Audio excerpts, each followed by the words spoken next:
First, general principles taught by the little example of the toy manufacturer.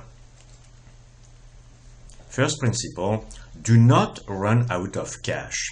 We have cash in the till on the premises, and we have the equivalent of cash at the bank. If we run out of cash, we shall not be able to buy what we need for the operations of the firm or pay an invoice due in the case we have invoice due. In this case, if we cannot get credit from a supplier or postpone further a bill due, we enter into what's called bankruptcy. In that case, a court will decide whether to force the creditors to wait or decide to liquidate the firm. But usually a new firm does not have access to credit, and banks will not lend it money. In order to get credit, we must first of all show during the first month of operations that we are serious, that the firm is viable, and what's called credit-worthy. That leads us to the second principle. Constantly forecast, as well as you can, future revenues and future cash inflows. We saw an important fact. A sale, that is a revenue, is not necessarily right away a cash inflow. And we also have to plan future expenditures and the cash outflows, so that you don't go negative at the bank. We shall see later on that this is not a formal term. There are other ways to say that we are negative at the bank. Thirdly, there is a symmetric principle. You extend credit to clients only when they have proved their creditworthiness. Carrefour is creditworthy. But a new unknown client who wants 1,000 toys for tomorrow and pay in 2 months is not. In that case, usually you will not grant credit to this new client. For a while, for many orders, you will require that the client pays cash, that is, pays right away. And later on, if the client appears to be serious, if everything goes well, you may begin to extend credit. Credit comes from the Latin word credere, to trust. And business is fundamentally about credit. That is, we keep exchanging things for other things, sometimes IOUs or other things.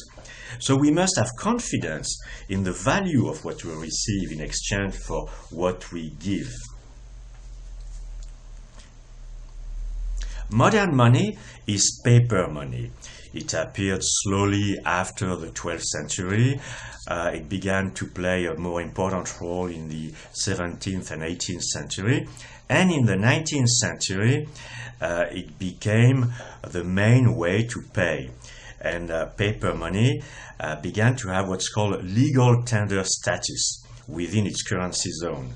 What that means is this. In the Eurozone, if I owe you 5 euros, you cannot refuse my 5 euro banknote to extinguish, as we say, my debt to you. IOUs issued by firms can be seen as some sort of private money. An IOU is signed by its issuer. You may or may not accept it, depending on how much you trust the issuer. One last point, these IOUs, that is, promises, are very important in business. They first of all appeared under the name of bills of exchanges in the medieval time. Not only firms issue IOUs, also municipalities, states, and governments. In the case of governments issuing IOUs, they are called under the general term of government bonds. A bond is a contract between the government issuing the bond and the people buying the bond in exchange for money. They may be issued in the currency zone of the government or the country, or in other currencies. Let's finish up this lecture on the American government bonds. Since the 70s, the United States buy more abroad than they sell. At some point in the years 2000 and something, they were buying $2 billion more every day than they sold abroad. And they pay that with dollars. Then, because they have another deficit, which is the federal budget deficit, they need these dollars, so they buy them back in exchange for government bonds. Here is the picture, the curve of the US trade deficit since the 1960s. It peaked negative at almost minus $800 billion.